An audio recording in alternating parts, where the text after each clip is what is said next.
Okay, now that we have learned how to solve for basic right triangles for the angles and the sides, we're going to look at how we can take those solving skills and turn them into application type problems where we might read or see in a real situation where you are working with a real life object. And so we're going to have some terminology that we're going to have that's new, and that is angle of elevation and angle of depression. And you can see we're still working with right triangles. In fact, I could even draw in here a right triangle. And the angle of elevation is usually the angle that's with the ground up to the object using your line of sight. And the angle of depression is actually usually, at first, worked incorrectly. So if this were my right triangle, a lot of people want to put the angle of depression here, when actually the angle of depression is on the outside of that triangle, where it's horizontal with the ground. So you'll want to make sure that you're writing that correctly when you're drawing in your figures. I definitely think making a visual example for you is going to be important. One thing I also want to make note is that if you were looking at a picture like this, right, and you had something where you were drawing in the angle of depression, it might look something like this. And then the angle of elevation might be down here. So this would be the angle of depression, and this might be the angle of elevation. Well, if you'll notice, those two things are alternate interior angles. And if you remember back from geometry, your alternate interior angles are equal to each other. So your angle of depression and your angle of elevation are actually the same.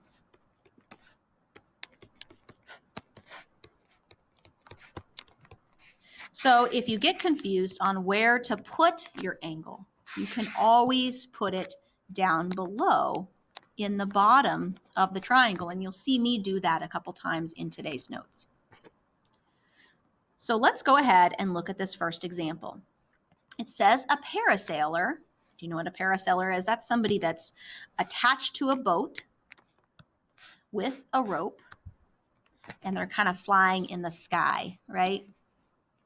So they are like sitting kind of on this thing, and they're flying in the sky. It says a parasailer is attached to the boat with the rope that's 300 feet long.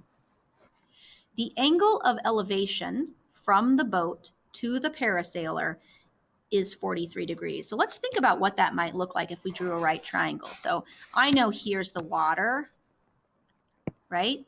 And so if I tried to draw in a right triangle, maybe it would look something like this.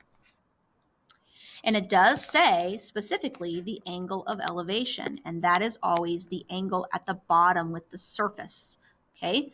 The ground level. Well, in this case, we don't necessarily have a ground level, but we have a water level, and so we can call that 43 degrees. It says estimate the height of the parasailer over the water. So they're wanting to know how high that parasailer is over that water level. Now I have this whole thing set up. If you don't like all of that stuff around it, you could just think about this as being a right triangle. You simply have an angle of perspective, and you have a hypotenuse measurement, and you're looking for the height, which I could call x.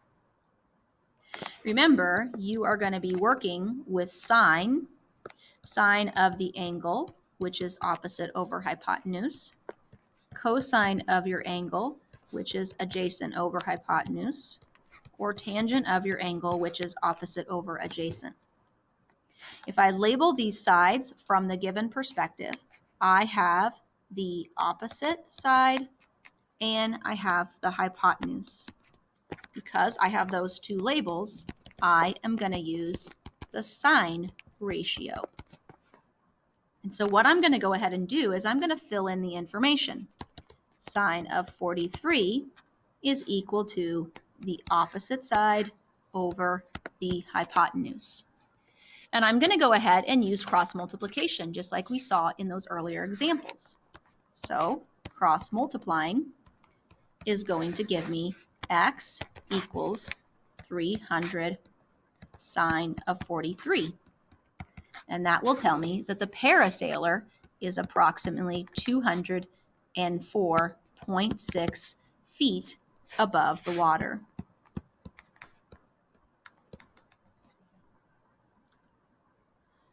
Let's go ahead and take a look at example 2. Example 2 becomes a little bit more complicated, and we really need to make sure that we read these problems, okay? Because these types of problems are going to have multiple parts. It says a communication tower is built on top of a building. Okay, so we have a building, right? Here's the building, and there's a communication tower, kind of like a big antenna on top of the building.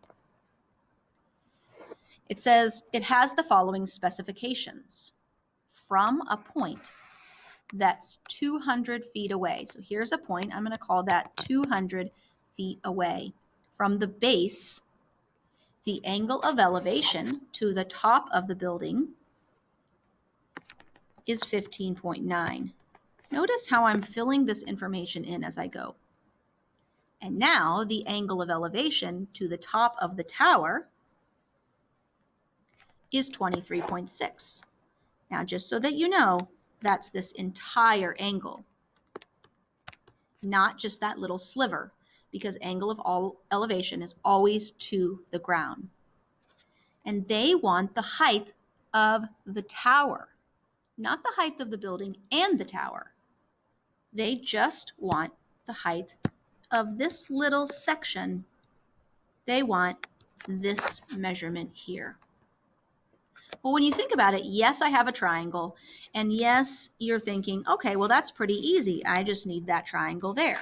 But that's not the case. We don't know how to solve a triangle like that. We have to solve a right triangle.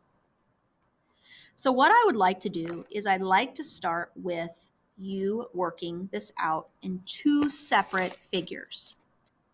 You currently have two triangles. You have the base triangle, the one with the building, which is 15.6 and 200, and a measurement that you don't know. Let's go ahead and actually call that y. And then you have an even taller triangle,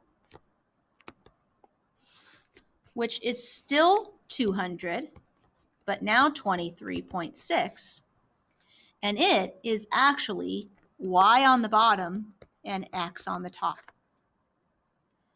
Well, remember, we really want x on the top. If I can solve this, maybe I can apply it to that one, and then I can work that out and then solve for the variable. So let's solve for the one that I know. I'm working on this just like I had before. I have opposite side this time, and I have an adjacent side. How do I know it's an adjacent? Because technically this would be the hypotenuse, and the only side left over would be adjacent. Well, what trig function uses opposite and adjacent? That would be tangent. Tangent of the angle is opposite over adjacent. And I would have tangent of 15.6 equals y over 200. If I cross multiply, that would then give me y equaling 200 times 15, tangent of 15.6, which would give me 87.38. Okay, how are we going to work this out? Interesting. So what I'm going to go ahead and do is I'm going to change this whole thing, and I'm going to think about this whole height of the building plus the tower. And instead of the building plus the tower, I'm going to call the whole thing height h. So I'm going to do the exact same thing. I'm still going to use tangent of A is the opposite side over the adjacent side. This time now I have 23.6. The opposite side I'm going to call h, and I still have 200. When I cross multiply, I have the whole entire side of the building plus the tower. When I cross multiply, I get the building plus the tower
Here I'm going to get y equals 56.97. And if you wanted to, you could round that to 57. Now I'm going to go ahead and go over here to this next triangle. How can I put these two things together? Let's take a second. Let's break this down, and let's, instead of calling that the height of the building plus the tower, let's just call this the height of the two things together. All right? I'm still having a very similar triangle. I still have an opposite side, and I still have an adjacent side, which means I'm still going to use tangent of opposite over adjacent. So I'm going to, in this triangle, going to have 23.6 equals what I'm going to call h over 200. When I cross multiply again, I'm going to get h is 87.38. Okay, now remember, h was really a combination between the building and the tower on the top. So if I know that this building part on the bottom is 56.97 or 57, how would I find out how tall the tower is? Well, to figure out that information, I would just need to take the larger side minus the smaller side. So 87.38 minus 57 would give me 30.38. So 30.38 meters is going to be the height of the tower. So in this problem, I actually had to use kind of two separate triangles to set up and solve that problem. Let's do it one more time with this third one. This third one is going to be the most complicated of all, and you may need to rewatch this video, at least this portion of the video. This one says the angle of elevation to the top of a water tower. Okay, let's draw it out. So the angle of elevation from point A on the ground to the top of a water tower. So kind of like the Platte City water tower, right? I have this big water tower. All right, so from point A to the top is 19.9. All right, let me turn that into more of a right triangle. Whoops.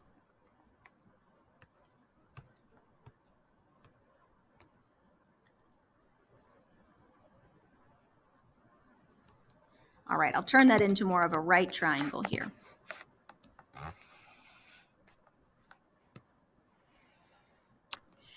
From point B in the next part, from point B, which is 50 feet closer. So they're at point A, and point B is 50 feet closer to the water tower. The angle of elevation now to the top is 21.8. What is the height of the tower? So So they ultimately want to know what is the height of the tower.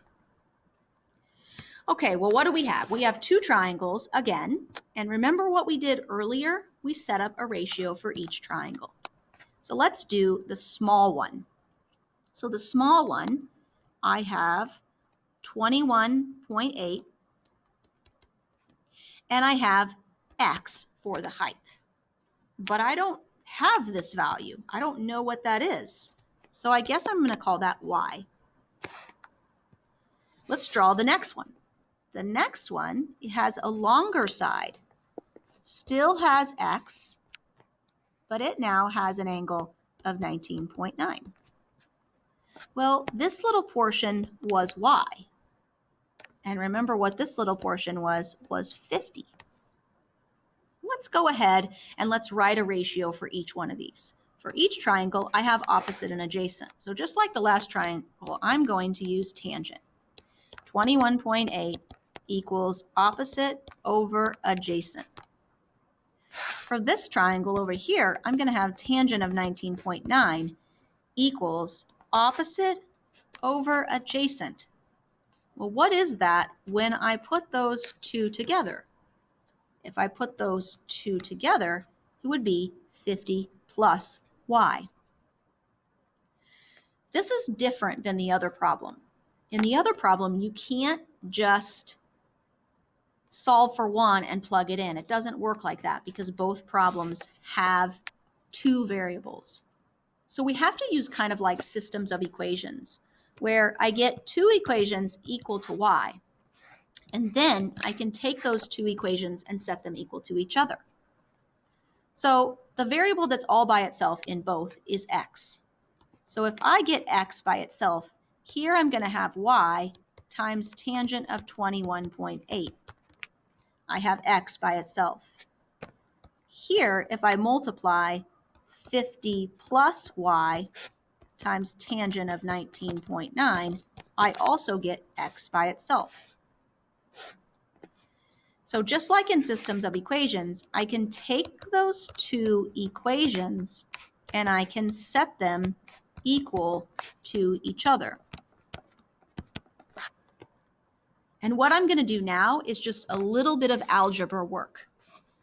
So I'm going to go ahead and take these tangents and just turn them into decimal answers. So tangent of 21.8 will go to 0.4.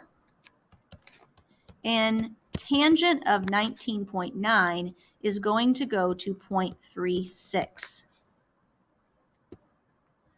Well, over on the left, I can just go ahead and rewrite that. And over on the right, I'm actually going to distribute.